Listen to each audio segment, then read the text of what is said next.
मित्रों नमस्कार, मैं हूं पंडित कैलाश चंद्र जोशी।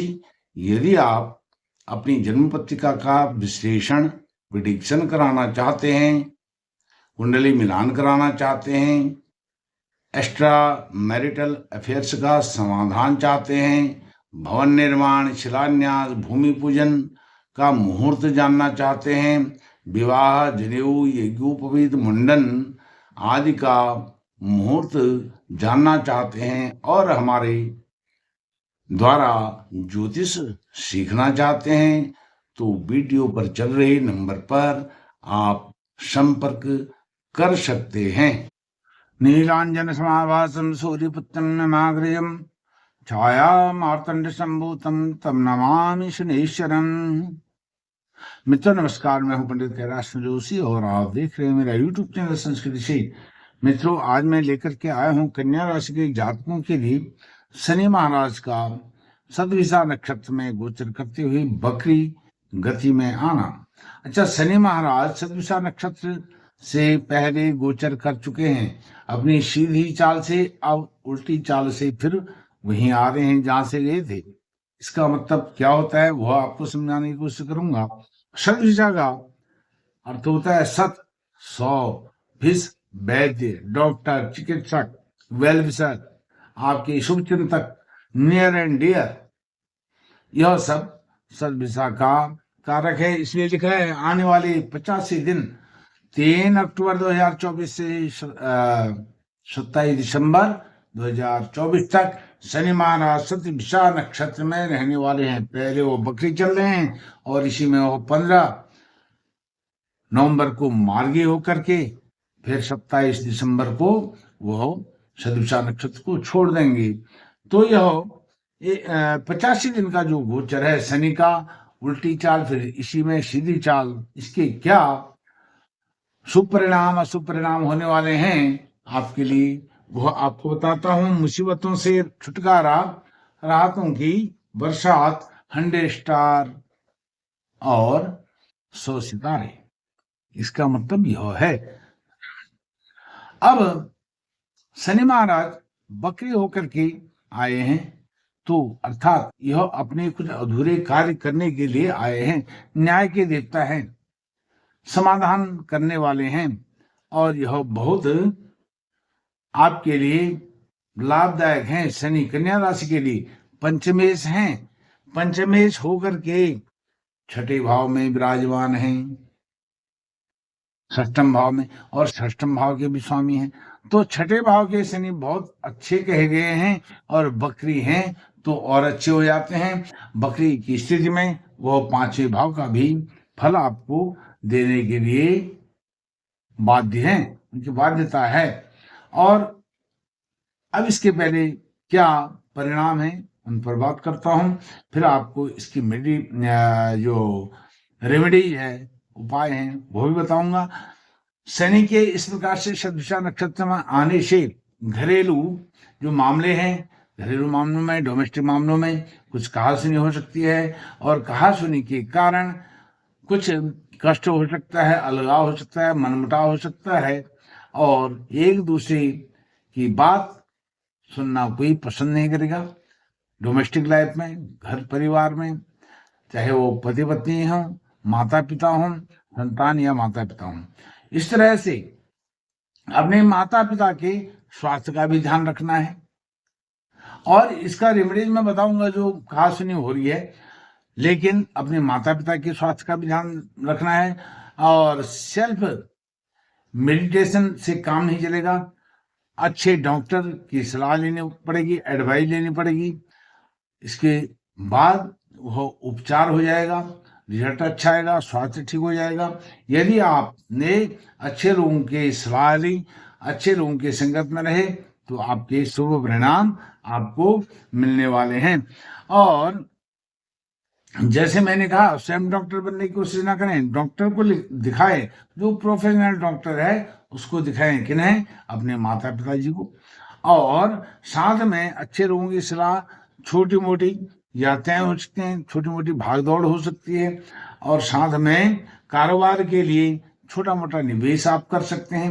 यह जो छोटा मोटा निवेश है इसको करने से हालांकि आप आपको लगेगा कि निवेश हो रहा है, आपके जेब से पैसे जा रहे हैं, पैसे की कमी हो रही है, लेकिन यह पैसा जो आप छोटा सा निवेश कर रहे हैं अभी, वह इन 85 दिनों में, वह आने वाले समय में बहुत बड़ी एडवांटेज आपको लाभ देने वाला सिद्ध हो सकता है। और काम कारोबार में आप मन लगा करके काम करें, उसके लिए मैं आपको कुछ परिणाम बताऊंगा, कुछ रिजल्ट जो है आपके उपाय बताऊंगा, रेमेडीज बताऊंगा, वो भी करें। साथ में इन्वेस्टमेंट जो है वह आपके फ्यूचर में बहुत अच्छा आपको काम देने वाला है। यही इन्वेस्टमेंट के बल पर आप भविष्य में लंबे समय तक सुख ऐश्वर्य भोग सकते हैं, और संतान के लिए भी आप यहाँ पर इन्वेस्टमेंट कर सकते हैं, उनके फ्यूचर के लिए, उनकी पढ़ाई के लिए, उनकी नौकरी के लिए। भाई उनकी पढ़ाई कैसे हो, इसके लिए आप पूंजी कुछ जमा कर सकते हैं, पैसे को जमा कर सकते हैं। फिजूल खर्ची से बचना होगा। जो फिजूल खर्ची होती है, फालतू की शॉपिंग होती है, उससे आपको बचना होगा। इन्वेस्टमेंट से इन्फेक्शन से बचना होगा। इन्फेक्शन कोई बैक्टीरियल इन्फेक्शन हो सकता है। आप अर्थात अपने खान पान पर विशेष ध्यान दें, क्योंकि छठे भाव में शनि है। खान पान पर ध्यान दें, इम्यूनिटी को बूस्ट करें, इम्यूनिटी को बढ़ाने की कोशिश करें, अच्छा स्तर इम्यूनिटी का करें। यदि आप इम्यूनिटी को डाउन कर देंगे तो आपको कोई ना कोई समस्या शरीर से, आपकी बॉडी से हो सकती है। बॉडी आपका साथ देना बंद कर सकती है, इसलिए आप इन्फेक्शन से बचें। जो भी चीज़ आपको अच्छी नहीं लगती है, जिसके कारण इन्फेक्शन हो जाता है, चाहे वो खान पान के मामले में हो, शोर शराबे से हो, किसी भीड़ भाड़ में जाने से हो, उस इन्फेक्शन से आप बचें। या प्रदूषण, किसी भी प्रकार का प्रदूषण है, नॉइज पॉल्यूशन है और एयर पॉल्यूशन है, कोई भी पॉल्यूशन, उससे आप बचने की कोशिश करें, क्योंकि यह पॉल्यूशन आपकी इम्यूनिटी को डाउन कर सकता है। इम्यूनिटी को आप जितना बूस्ट करेंगे उतना आपके लिए लाभप्रद होगा। अब शनि महाराज आपके पंचमेश भी हैं, षष्ठेश भी हैं। तो यदि आप छात्र हैं, हायर एजुकेशन ले रहे हैं, मेडिकल की एजुकेशन ले रहे हैं, आपके लिए बहुत अच्छा है। और आप कॉम्पिटिटिव एग्जाम की तैयारी कर रहे हैं, विशेष करके डॉक्टरी, इंजीनियरिंग की, एमबीबीएस की, नीट की, तो उसमें आप सफल हो सकते हैं, आपकी तैयारी अच्छी हो सकती है। और यदि आप की संतान पढ़ाई के मामले में बहुत अच्छा करने वाली है, मेडिकल इंजीनियरिंग में जाने वाली है, तो उनके लिए भी अच्छा है। जॉब सर्च करें, जॉब मिलेगी। और लेकिन आपने मन में दृढ़ संकल्प लेना होगा, तभी यह हो पाएगा। यदि आप कंफ्यूजन की स्थिति में रहेंगे तो आप यह नहीं कर पाएंगे। कंफ्यूजन अर्थात इस कार्य को कर पाऊंगा, नहीं कर पाऊंगा, आप अपने अंदर आत्मविश्वास जगाइए। आत्मविश्वास की कमी के कारण आपको नुकसान हो सकता है। यदि आप आत्मविश्वास रखेंगे, डेडिकेटेड होकर के किसी कार्य को करेंगे, और कार्य को करने से पहले आप सोचेंगे, दुविधा में रहेंगे, कंफ्यूजन में रहेंगे, तो आप कार्य नहीं कर पाएंगे। कार्य करने से पहले उसको फोर जज कर लें, पहले उसका निर्णय कर लें, निरीक्षण कर लें, इसको मैं कर पाऊंगा कि नहीं कर पाऊंगा। यदि कार्य करने स्टार्ट कर लिया, कार्य स्टार्ट करने के बाद आप यदि फिर कंफ्यूजन के शिकार होंगे, फिर वह कार्य, वह शुरुआत आपके लिए बहुत नुकसानदेह हो सकती है। पहले से आप मन बना लीजिए, इस कार्य को मैं कर सकता हूं, मैं इसको 100% तक अच्छा कर सकता हूं। तो अर्थात मन के हारे हारे, मन के जीते जीत। यदि आपका मन हार गया तो फिर उस कार्य को आप कभी नहीं कर सकते हैं। यदि आप मन से जीत गए, आपने संकल्प ले लिया, दृढ़ संकल्प ले लिया कि मैंने यह करना है, तो आप उसको कर पाएंगे।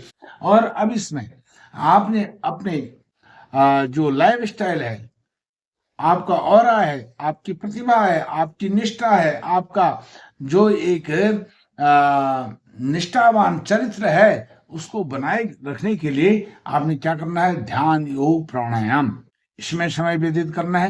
यदि नेगेटिविटी आती है तो अपने ध्यान के समय को बढ़ाइए, योग प्राणायाम के समय को बढ़ाइए। आप साथ में स्वास्थ्य का विशेष ध्यान रखें, जैसे मैंने आपको बताया था। और सेल्फ डॉक्टर मत बनिए, सेल्फ मेडिटेशन मत करिए, साथ में आप जागरूकता रखिए।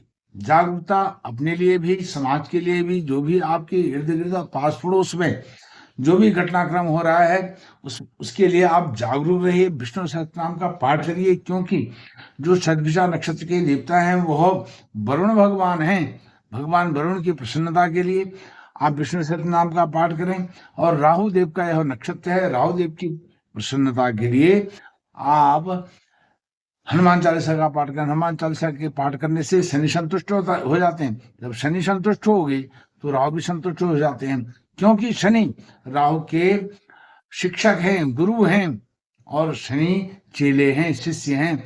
तो गुरु के प्रसन्न होने से चेला स्वयं ही प्रसन्न हो जाते हैं। और फिजिकल एक्टिविटी में ध्यान देना है। फिजिकल एक्टिविटी आप जितना करेंगे उतना आपकी इम्यूनिटी बूस्ट होगी। इम्यूनिटी को बना करके रखें, तो इम्यूनिटी बना करके रखेंगे, हर किसी डिजीज के साथ आप चैलेंज को स्वीकार कर पाएंगे। चुनौती आपके लिए नहीं के बराबर रहेगी। और अपने लोगों की बातों को सुने।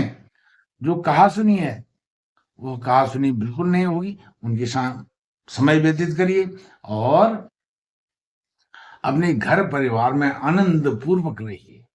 यह मैंने आपको बताया, उपाय भी बताए और इसके क्या रिजल्ट परिणाम है वह बताए। यह वीडियो आपको अच्छी लगी तो वीडियो को लाइक कीजिए, शेयर कीजिए, चैनल को सब्सक्राइब करके मुझे सहयोग प्रदान कीजिए। आपका बहुत बहुत धन्यवाद। नमस्कार।